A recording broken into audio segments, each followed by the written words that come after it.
വേഗം വരുന്ന നമ്മളുടെ കർത്താവായ യേശു ക്രിസ്തുവിൻ്റെ ധന്യനാമത്തിൽ എല്ലാവർക്കും സ്നേഹവന്ദനം.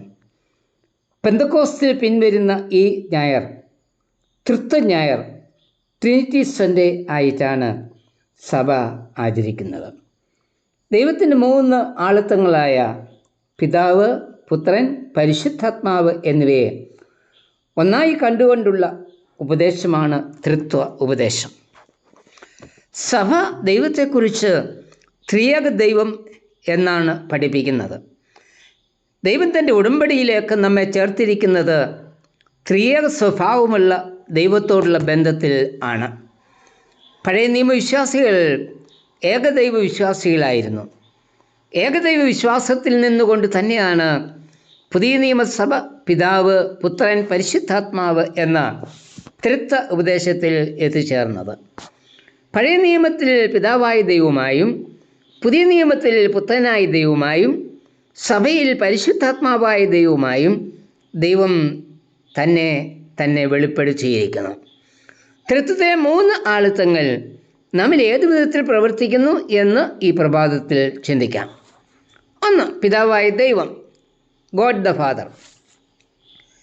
ദൈവത്തെക്കുറിച്ചുള്ള പഴയ നിയമ ആശയം അവൻ ഏകനും സകലതിനെയും സൃഷ്ടിച്ചവനും സകലത്തെയും ഭരിക്കുന്നവനും എന്നാണ്. യേശുക്രിസ്തു ദൈവത്തെ പിതാവായ ദൈവമായിട്ടാണ് വെളിപ്പെടുത്തിയത്. യേശു ദൈവത്തെ അബ്ബ പിതാവേ എന്നാണ് വിളിക്കുന്നത്. മർക്കോസ് 14:36.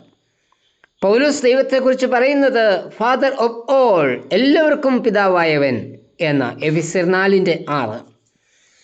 ദൈവം നമ്മെ കരുതുകയും സ്നേഹിക്കുകയും ചെയ്യുന്നത് ഒരു പിതാവിനെ പോലെയാണ്. പിതാവിനെ പോലെ ആശ്വസിപ്പിക്കുകയും കരുണ കാണിക്കുകയും ചെയ്യുന്നു. അപ്പന് മക്കളോട് കരുണ തോന്നുന്ന പോലെ യഹോവയ്ക്ക് തന്റെ ഭക്തന്മാരോട് കരുണ തോന്നുന്നു എന്ന സങ്കീർത്തനം 103:13 പറയുന്നത്. ഈ ലോകത്തിൽ ആരെല്ലാം നമ്മെ ഉപേക്ഷിച്ചാലും ഉപേക്ഷിക്കാതെ പോറ്റുന്ന ദൈവം. യെശയ്യാവ് പറയുന്നത്, ഒരു സ്ത്രീ തൻ്റെ കുഞ്ഞിനെ മറക്കുമോ? താൻ പ്രസവിച്ച മകനോട് കരുണ തോന്നാതിരിക്കുമോ? അവൻ മറന്നു കളഞ്ഞാലും ഞാൻ നിന്നെ മറക്കുകയില്ല. എബ്രായർ 13:5 പറയുന്നത്, ഞാൻ നിന്നെ ഒരു നാളും കൈവിടുകയില്ല, ഉപേക്ഷിക്കുകയുമില്ല എന്നാണ്. ഈ സ്വർഗീയ പിതാവിനെ നമ്മുടെ പിതാവായി സ്വീകരിച്ച് അവൻ്റെ സ്നേഹത്തിനും കരുതലിനും പാത്രരായി തീരുവാൻ എന്നെയും സഹായിക്കണമേ എന്ന് പ്രാർത്ഥിക്കാം. 2. പുത്രനായ ദൈവം, ഗോഡ് ദ സൺ. ഭൂമിയിൽ മനുഷ്യനായി അവതരിച്ച് തൻ്റെ ശുശ്രൂഷ നിർവഹിച്ച യേശു ദൈവം തന്നെയെന്ന യോഹന്നാൻ പറയുന്നത്. ആദിയിൽ വചനം ഉണ്ടായിരുന്നു, വചനം ദൈവത്തോടു കൂടിയായിരുന്നു, വചനം ദൈവമായിരുന്നു, വചനം ജഡമായി തീർന്നു, കൃപയും സത്യവും നിറഞ്ഞവനായി നമ്മുടെ ഇടയിൽ പാർത്തു. യോഹന്നാൻ 1:14 വാക്യങ്ങൾ. അതായത് ദൈവം മനുഷ്യനായി ദൈവപുത്രനായി അവതരിച്ചു. ഞാൻ പിതാവും ഒന്നാകുന്നു എന്ന് യോഹന്നാൻ 10:30 പിതാവ് എന്നിലും ഞാൻ പിതാവിലും എന്ന് യോഹന്നാൻ 10:38 പറയുമ്പോൾ പിതാവിനോടുള്ള തൻ്റെ ഏകത്വമാണ് യേശു വെളിപ്പെടുത്തുന്നത്. പിതാവായ ദൈവം പുത്രനായ ദൈവവുമായി ഈ ഭൂമിയിൽ അവതരിച്ചു. പിതാവായ ദൈവം തൻ്റെ മനുഷ്യാവതാരത്തിൽ കൂടി നമ്മളുടെ സ്നേഹത്തെയാണ് ഉറപ്പിച്ചത്. ആ സ്നേഹത്തിൻ്റെ ദൃശ്യമായ പ്രകടനമാണ് കാൽവറിയിൽ കാണുന്നത്.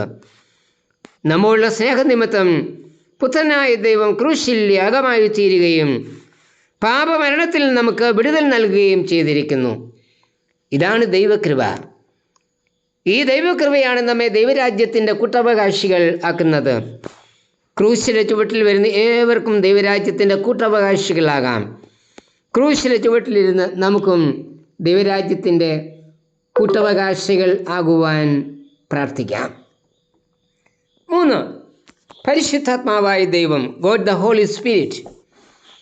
പെന്തക്കോസ്ത് നാളിൽ ശിഷ്യന്മാർക്ക് ലഭിച്ച പരിശുദ്ധാത്മ അനുഭവത്തിൽ കൂടി ദൈവം അവരിൽ അധിവസിച്ചതായി അവർക്ക് അനുഭവമായി. അതോടുകൂടി പരിശുദ്ധാത്മാവ് ദൈവം ആണെന്നുള്ള ബോധം അവരിൽ ഉണ്ടായി. യേശു ശിഷ്യന്മാരോട് പറഞ്ഞത്, ഞാൻ പോയതിനു ശേഷം പരിശുദ്ധാത്മാവിനെ നിങ്ങളുടെ അടുക്കൽ അയക്കും എന്ന യോഹന്നാൻ 16:7. യേശുവിന് പകരമായി നമ്മെ വഴി നടത്തുവാൻ, ആലോചനകൾ നൽകുവാൻ, പാപബോധം വരുത്തുവാൻ, ന്യായവിധിയെക്കുറിച്ച് ബോധം വരുത്തുവാൻ ആണ് പരിശുദ്ധാത്മാവിനെ നൽകിയത്. യോഹന്നാൻ 16:8-11. പരിശുദ്ധാത്മാവാണ് സകല സത്യത്തിലും വഴി നടത്തുന്നത്. അപ്പോസ്തലപ്രവൃത്തി 5-ാം അധ്യായത്തിൽ തങ്ങളുടെ നിലം വിറ്റ് അതിൽ കുറെ മാറ്റിവെച്ച് വ്യാജം കാണിച്ച അനന്യ സഫീറ ദമ്പതികളെക്കുറിച്ച് വായിക്കുന്നുണ്ട്.